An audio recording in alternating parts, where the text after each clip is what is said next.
him. She has only watched some of the videos online. She said that Ernie is a pathological liar. They did say, she did confirm that Debbie did do a complaint. The reason why he was not picked up for that complaint, according to her, was because Debbie did not have a voice recording of it. If Debbie had a voice recording, he would have been charged with making a threat to a head of state. That's the only reason why he wasn't charged.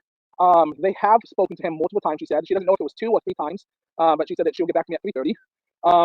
She said everything I just shared, that she has no problem with me publicly sharing that, because that is what, if somebody did a FOIA request with their agency, that's what they would get. The stuff that they wouldn't get, I'm not going to share it. But I can say this. I have officially sent them the same 36-page statement that I gave to the FBI. They have custody of it by email, and they have to have me sign off on the printed copy and get it to them. But so I don't know why Ernie makes up the lies he makes up. I did confirm he did work at Trump Towers. It wasn't as known as he says it was. It was in the front lobby. I did confirm that he worked with a security company that currently has a contract for Trump Towers. They still have the contract. I also found out from her that Ernie did work security at a medical facility in Kentucky. Also, Ernie claims that he did personal protection cases. There is no record of him ever working a personal protection detail for anyone that is affiliated with the U.S. government. I did reach out to the U.S. State Department also yesterday to confirm if he has had passport access. My contact with the U.S. State Department is currently in Nassau, Bahamas, so I'm just waiting for him to get back to me. I also reached out to my friend Mark with Interpol, and also Joseph with Interpol. Joseph lives in Germany. He works for the BND.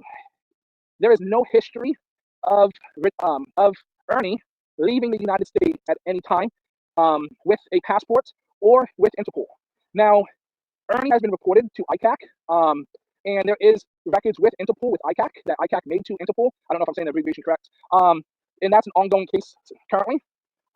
Now, I also spoke when I was talking with Agent B. She stated in Kentucky, Tennessee, the state of Florida, New York, Pennsylvania, New Jersey, Massachusetts, and also the state that I'm currently in, and a few other states, including Texas, there was a notice to law enforcement about Ernie impersonating law enforcement, which is very concerning to me, because anyone that impersonates law enforcement, to me, that's just dangerous.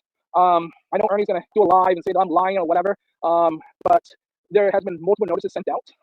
There was one sent out in Kentucky a few weeks ago, according to her, because she says that they have access to those. I don't have access to those records. I'm not going to pretend that I do. But I had a very long conversation with her. It was over an hour. She knew I was recording it. She asked me not to share the recording. When she does give me permission, when the case is closed, it may be a month, maybe 2 months, maybe 6 months, I am going to share all the audios with Tina and let her put it up on her page. And I'll also give them to, what's her name, Katie, so she can also use them.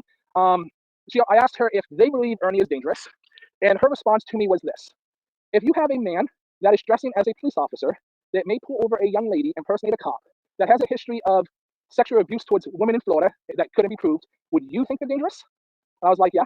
And she's like, if he was behind me and tried to pull me over impersonating a cop, I would empty my magazine. And she's like, that's all I'm going to say. I know it's not professional, but that's, she told me it may not be professional, but, that's what she's going to say. She also told me that if anyone has any problems with Ernie saying that he was in the Secret Service or he did protection details for the Secret Service, to please reach out to their agency with the audio so they can add it to the case. So she did confirm a few times that there is an open case.